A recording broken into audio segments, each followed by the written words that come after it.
Bienvenue sur Aletheia, là où la vérité s'éveille dans l'obscurité.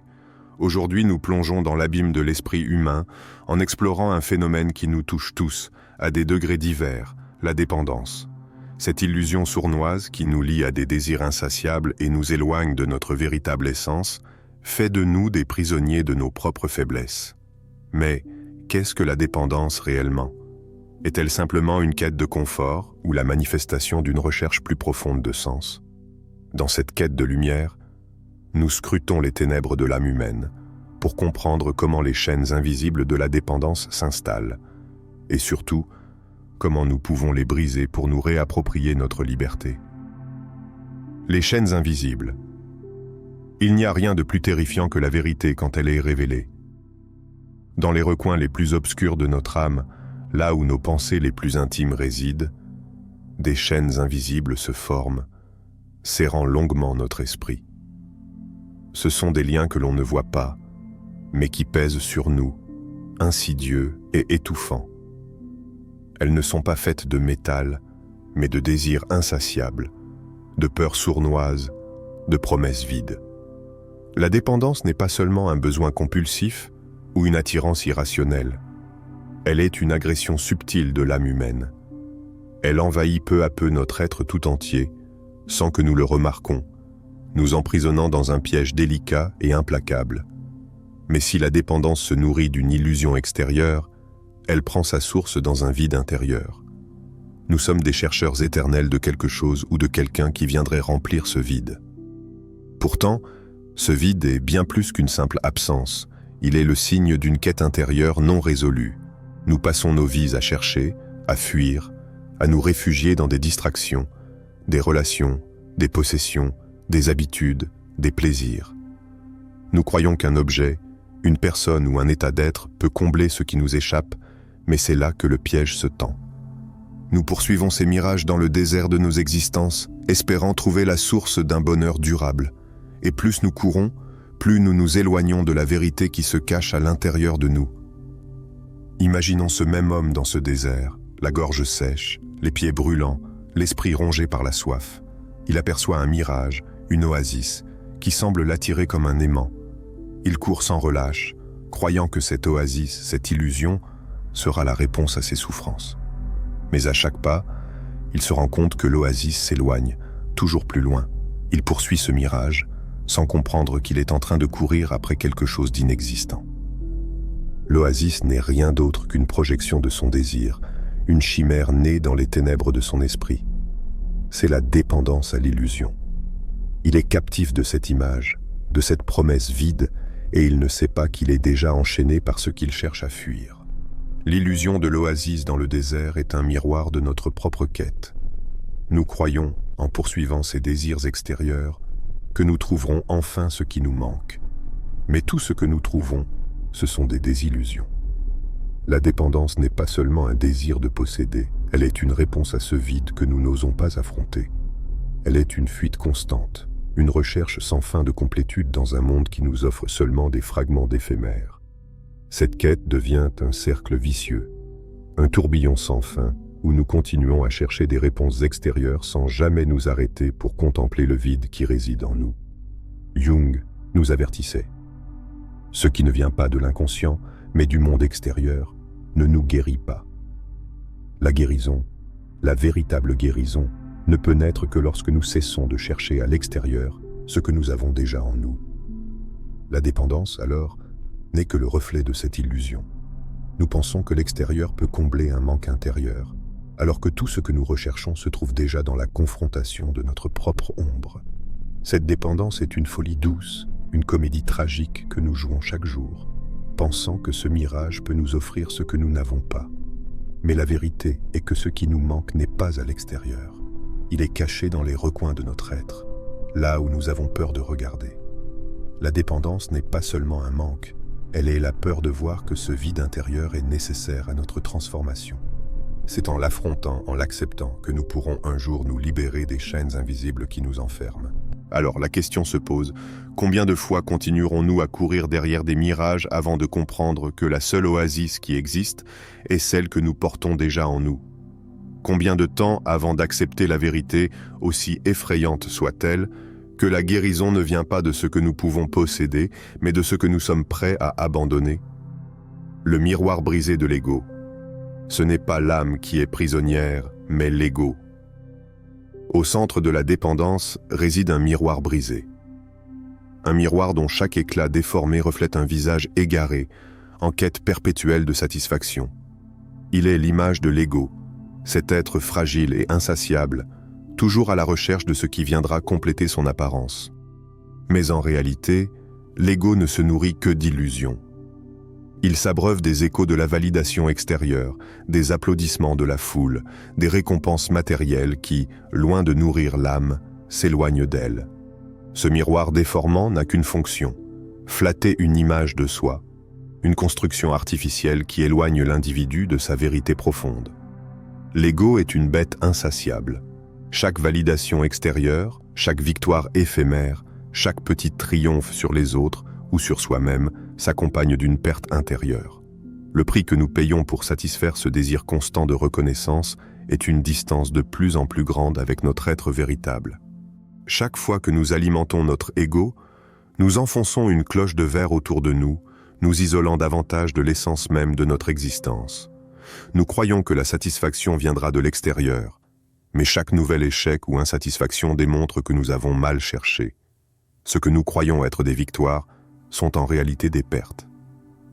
La victoire de l'ego est, en fin de compte, une défaite de l'âme. Dans le mythe d'Icare, ce jeune homme avide de gloire s'élance vers les cieux, porté par un désir irrésistible d'être vu, d'être reconnu, d'atteindre des sommets inaccessibles. Ses ailes, faites de cire et de plumes, fondent sous l'effet du soleil brûlant, car il n'a pas su écouter les avertissements, ni respecter les limites de la nature humaine. Icare, dans sa quête effrénée de grandeur, ne s'est jamais posé la question essentielle. Pourquoi vole-t-il ? Il s'élève, mais sans savoir pourquoi. Il ne comprend pas que la recherche aveugle de la gloire mène à la ruine. La chute d'Icare n'est pas seulement une tragédie physique, elle est une métaphore puissante de notre propre dépendance à l'ego. C'est la dépendance à nos désirs personnels, à la gloire, à l'admiration, qui finit par brûler nos ailes à chaque fois qu'elle s'élève trop haut. L'histoire d'Icare nous rappelle que la dépendance à l'ego nous pousse à franchir des frontières qui ne nous appartiennent pas, à aller au-delà de ce que notre être véritable peut supporter. Nous poursuivons des rêves qui ne sont pas les nôtres, mais des projections de l'ego, des chimères qui nous promettent une gloire qui, au final, nous détruit. Et dans cette quête de grandeur extérieure, nous perdons notre véritable essence. Jung nous dit que la dépendance est une fuite de soi. Nous fuyons l'appel de l'âme, nous nous détournons de ce qui nous permettrait de trouver la paix intérieure, et nous nous précipitons dans un monde de désirs et des illusions. Chaque pas vers l'extérieur est un pas de plus loin de notre propre vérité. Nous cherchons des solutions dans ce qui n'est pas nous, au lieu de plonger dans notre propre profondeur. L'ego nous enferme dans une fausse vision de nous-mêmes, nous empêche de voir clairement qui nous sommes vraiment. Ce miroir brisé est une métaphore du reflet que nous offrons au monde, une version déformée de nous-mêmes, polie et façonnée par des normes sociales et des attentes externes. Et pourtant, dans la fragmentation même de ce miroir, il y a une chance pour la lumière de pénétrer. Chaque éclat, chaque fracture du miroir nous permet d'entrevoir une vérité plus profonde. Ce qui semble être une destruction de l'ego, en réalité, ouvre la voie à une révélation intérieure. C'est peut-être dans la chute de nos illusions, dans l'éclatement de ce miroir déformé, que la lumière de notre véritable soi commence à émerger. L'ego n'est pas l'ennemi, mais plutôt l'obstacle à surmonter. Un obstacle que nous devons démanteler pour faire place à une vision plus claire de nous-mêmes. Peut-être que la véritable guérison, la véritable liberté, réside dans l'acceptation de ce miroir brisé. Peut-être que c'est en brisant nos illusions, en laissant tomber cette image façonnée de nous-mêmes, que nous pourrons enfin voir la vérité sans filtre, sans distorsion. C'est dans cette rupture que réside la possibilité d'un renouveau, d'une renaissance. Et peut-être que dans cette rupture même, nous trouverons ce que nous avons toujours cherché, nous-mêmes, l'illusion du contrôle.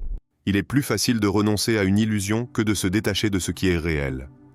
La dépendance, comme un serpent silencieux, s'enroule lentement autour de nous, nous offrant la promesse trompeuse du contrôle. Dans cet enchevêtrement de désirs et de pensées, L'illusion du contrôle se cache derrière chaque addiction. Nous pensons avoir le pouvoir de maîtriser notre destin, de diriger notre vie selon nos choix, mais en réalité, ce n'est qu'une illusion, un effet de miroir. Nous croyons être les maîtres, alors que nous sommes en réalité les esclaves de ce que nous poursuivons. Le fumeur croit qu'il contrôle sa cigarette, l'alcoolique pense qu'il contrôle sa bouteille, mais ce sont eux qui sont contrôlés, pas l'inverse. Il est plus facile de se convaincre que nous possédons la clé de la porte de notre liberté, mais en vérité, c'est cette porte qui nous possède. Chaque acte de dépendance nous lie plus profondément aux chaînes invisibles de l'illusion, nous convainquant que la liberté réside dans la soumission à nos désirs. Pourtant, cette soumission ne nous mène qu'à la perte de notre essence. Comme un homme enchaîné, qui porte ses chaînes comme un fardeau, pensant que la lourdeur de son poids est un signe de sa force, nous ignorons que ce sont ces chaînes elles-mêmes qui nous déforment, qui nous privent de notre vraie liberté. Imaginez un oiseau emprisonné dans une cage.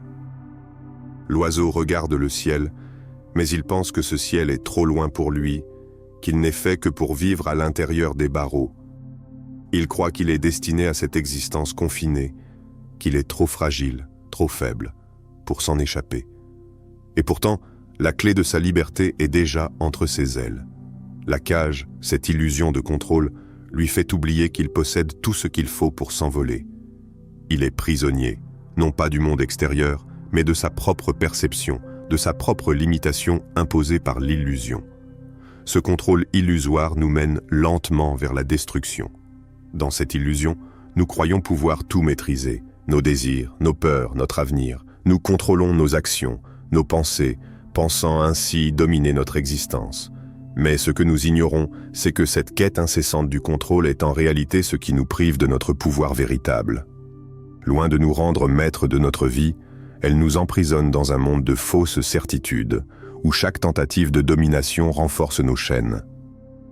Les dépendants sont, en quelque sorte, des esclaves de leurs illusions, convaincus qu'ils contrôlent leur situation alors qu'en réalité, ce sont leurs dépendances qui les dirigent. Le contrôle est devenu leur captif et ils restent piégés dans cette spirale sans fin. Ce n'est qu'en lâchant prise, en abandonnant cette quête de contrôle que l'on peut entrevoir la liberté véritable. La vraie liberté ne réside pas dans la domination sur l'extérieur, mais dans l'acceptation de notre impuissance face aux illusions qui nous possèdent.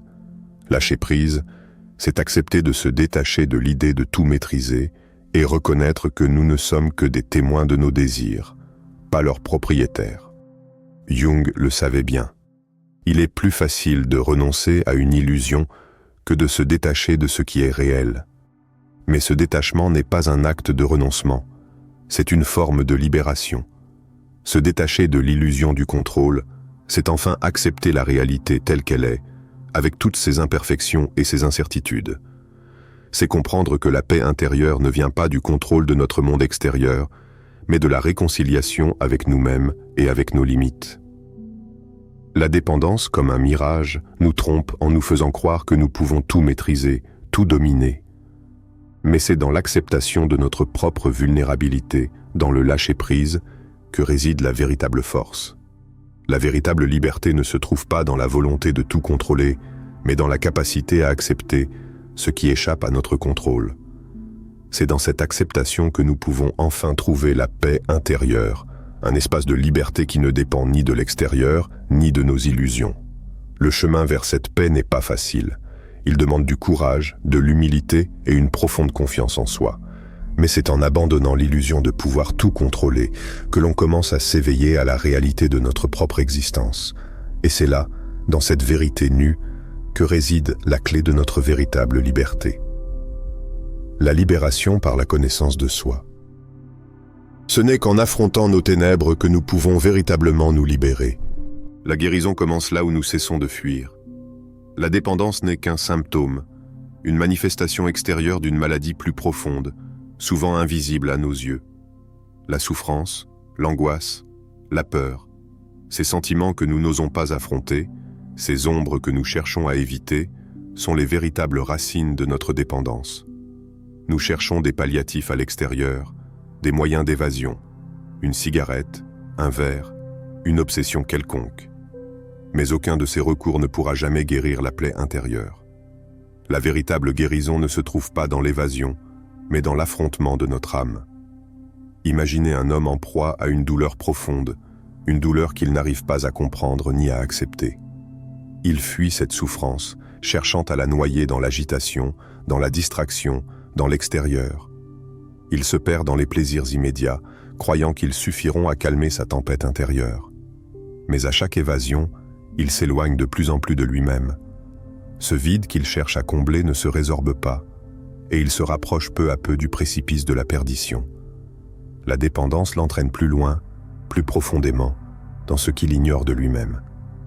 Pourtant, ce n'est qu'en se retournant, en regardant droit dans la souffrance, en l'acceptant pleinement, qu'il pourra espérer se libérer. C'est là, dans la confrontation avec nos ombres, que se trouve la clé de la guérison. Nous avons tous des parts d'ombre en nous, des douleurs refoulées, des peurs enfouies, des blessures anciennes que nous avons préféré ignorer. Jung nous dit « Traverser l'ombre de l'âme ». La guérison ne peut se faire que lorsque nous cessons de fuir cette obscurité, lorsque nous acceptons que l'ombre fait partie de nous, qu'elle n'est pas un ennemi à combattre, mais une partie indissociable de notre être. Nous devons plonger dans cette obscurité pour y trouver la lumière. C'est en confrontant nos ténèbres que nous découvrons une vérité plus grande, une vérité qui ne réside pas dans ce que nous pensons être, mais dans ce que nous découvrons en nous-mêmes lorsque nous cessons d'avoir peur de nos propres profondeurs. La dépendance, dans ce contexte, devient alors un guide. Elle n'est pas la maladie en soi, mais le signal d'alarme d'une souffrance plus profonde, d'une vérité qui ne demande qu'à être entendue. Chaque dépendance est une invitation à entrer en contact avec nos ombres, et chaque évasion, chaque fuite, nous éloigne un peu plus de cette confrontation nécessaire. Le fumeur, l'alcoolique, celui qui se perd dans l'obsession, tous cherchent à remplir un vide qui n'a pas d'autre remède que la rencontre avec soi-même. Cette rencontre, aussi douloureuse soit-elle, est le seul chemin vers la guérison. La véritable libération n'est donc pas dans la suppression de la souffrance, mais dans son acceptation, dans son intégration. Nous devons accepter que la souffrance fait partie de l'existence humaine, que nous ne pouvons pas l'ignorer ni la fuir. Il n'y a pas de guérison dans le déni, mais dans la confrontation. Et lorsque nous affrontons cette souffrance sans peur, nous ouvrons un espace où la lumière peut enfin pénétrer. Le processus de guérison est un voyage intérieur, un cheminement vers la connaissance de soi. Jung le disait avec sagesse, la connaissance de soi est la seule voie de la guérison. Ce n'est pas dans les distractions externes que nous trouvons la paix, mais dans cette plongée en nous-mêmes, dans cette exploration intime de ce qui nous fait souffrir, dans cette rencontre avec nos ombres. C'est dans l'acceptation de notre fragilité, de nos vulnérabilités, que nous commençons à nous guérir. Et une fois que nous avons accepté cette part d'ombre, nous pouvons enfin émerger dans la lumière, plus fort, plus complet. La libération, cette révolution intérieure, commence lorsqu'on cesse de fuir et qu'on accepte d'être entier avec nos ombres et nos lumières. Nous ne pouvons pas guérir ce que nous avons toujours évité. Et ce n'est qu'en affrontant notre propre obscurité que nous parvenons à trouver la lumière véritable. La guérison, ainsi, devient un acte d'amour envers soi-même. Un amour qui n'ignore pas les défauts, mais qui les accepte. Un amour qui ne cherche pas à fuir la douleur, mais qui l'embrasse pour la transformer en puissance. La révolte contre l'inconscient. Celui qui n'affronte pas ses démons vit dans l'illusion d'une vie heureuse. La dépendance est une révolte silencieuse contre la vérité. Elle se cache dans l'ombre de notre existence, sous la surface de nos vies ordonnées, et incarne notre résistance à accepter ce qui est fondamentalement humain. Nous refusons de reconnaître que la souffrance, dans toute sa forme brute et chaotique, fait partie de notre condition. Alors, plutôt que de l'affronter, nous nous réfugions dans des illusions confortables. Nous cherchons des échappatoires faciles, des distractions qui nous éloignent de la réalité que nous ne voulons pas voir. Et pourtant, c'est cette même révolte qui nous emprisonne dans un monde sans fond, un monde où nous tournons en rond, cherchant désespérément des réponses sans jamais trouver de répit. La dépendance n'est pas simplement un acte de soumission, elle est une tentative de résistance face à l'inconnu, une fuite en avant, un combat contre la vérité qui s'impose à nous. Chaque addiction, que ce soit à l'alcool, aux drogues, au sexe, à l'argent ou au pouvoir, n'est rien d'autre qu'une tentative désespérée de remettre de l'ordre dans un monde intérieur qui semble trop complexe, trop chaotique pour être maîtrisé. Ce sont des réponses externes à un problème interne, des paravents qui masquent l'intensité de notre souffrance intérieure. Mais en agissant ainsi, en nous réfugiant dans ces illusions de contrôle, nous renforçons en réalité les chaînes invisibles qui nous emprisonnent. Nous devenons les architectes de notre propre captivité. La quête de contrôle que la dépendance nous offre n'est qu'une illusion. Nous croyons que nous imposons de l'ordre à notre monde intérieur en cherchant des solutions externes. Mais ce que nous ne voyons pas, c'est que nous avons créé un monde de plus en plus désordonné, un monde où la souffrance est simplement déplacée, non résolue. Chaque cigarette fumée, chaque verre d'alcool bu, chaque nouvelle quête de pouvoir, tout cela n'est qu'une réponse vaine à l'appel du chaos intérieur. Nous cherchons à combler un vide avec des substituts temporaires, mais ce vide ne fait qu'augmenter à mesure que nous nous éloignons de ce qui nous fait réellement souffrir. Peut-être que la véritable révolte, la révolte qui nous mène à la liberté, réside dans l'acceptation de notre propre vulnérabilité. Peut-être que ce n'est qu'en renonçant à cette guerre sans fin contre la souffrance que nous pouvons réellement goûter à la paix. Ce n'est pas en fuyant la douleur ou en cherchant à éviter l'inconnu que nous trouvons la sérénité. C'est en nous confrontant à cette douleur, en la laissant faire partie de nous, que nous pouvons enfin accéder à la liberté. La souffrance, dans ce sens, devient un point de départ, un guide vers la guérison. En refusant de l'affronter, nous laissons l'inconscient nous contrôler, nous dépossédant de notre pouvoir. Mais lorsque nous acceptons de la regarder en face, nous la transformons en une force libératrice. Se libérer de la dépendance, c'est abandonner cette guerre contre soi-même. C'est renoncer à l'idée que nous devons absolument dominer notre existence, contrôler chaque aspect de notre vie. Nous ne pouvons pas vaincre ce qui fait partie de nous. La dépendance, la souffrance, l'ombre, tout cela fait partie de notre humanité, et ce n'est qu'en l'acceptant pleinement que nous pouvons trouver la paix intérieure. Il ne s'agit pas de rejeter notre part sombre, mais de l'accepter comme une partie de nous, de lui donner une place, de l'intégrer dans notre vision du monde. Peut-être que la vraie révolte ne réside pas dans la lutte contre nos démons intérieurs, mais dans l'acceptation de ces démons, dans l'accueil de notre propre humanité, avec ses contradictions et ses imperfections. Accepter cette part de nous, cette vulnérabilité, c'est réaliser que nous ne sommes pas définis par nos faiblesses ou nos dépendances, mais par notre capacité à les voir, à les comprendre et à les intégrer dans notre être. Ce processus est libérateur, car il nous permet de nous détacher des illusions de perfection et de contrôle. Il nous offre la possibilité de goûter à la vraie liberté, celle de vivre pleinement, en étant pleinement humain. La révolte contre l'inconscient, alors la révolte la plus importante, celle contre l'illusion de pouvoir tout maîtriser, de fuir ce que nous sommes vraiment. Cette révolte ne consiste pas à lutter contre nous-mêmes, mais à nous accepter tels que nous sommes, dans toute la splendeur et la tragédie de notre existence. Ce n'est qu'en faisant cela que nous pouvons commencer à guérir, à nous libérer et à embrasser une vie plus authentique, plus entière. Nous avons exploré les profondeurs de la dépendance, ce piège subtil qui nous lie à des illusions extérieures et nous empêche de voir la vérité en nous-mêmes. Chaque étape de ce chemin nous a montré que la véritable guérison réside non pas dans la fuite, mais dans l'acceptation de notre propre humanité, avec ses ombres et ses lumières. C'est dans cette confrontation avec nos ténèbres que la lumière peut enfin pénétrer. Sur Aletheia, nous vous invitons à ne plus fuir, à regarder en face vos peurs, vos souffrances et vos illusions. La liberté ne réside pas dans le contrôle, mais dans l'acceptation de ce qui est, dans l'abandon des illusions qui nous entravent. Si cette exploration résonne en vous, abonnez-vous à notre chaîne pour continuer ce voyage vers la vérité intérieure. Partagez vos pensées, vos réflexions dans les commentaires et osez affronter vos propres ombres. Il est temps de voir les choses telles qu'elles sont, de se libérer des chaînes invisibles et de trouver la paix qui vous attend, dans l'acceptation de votre propre être.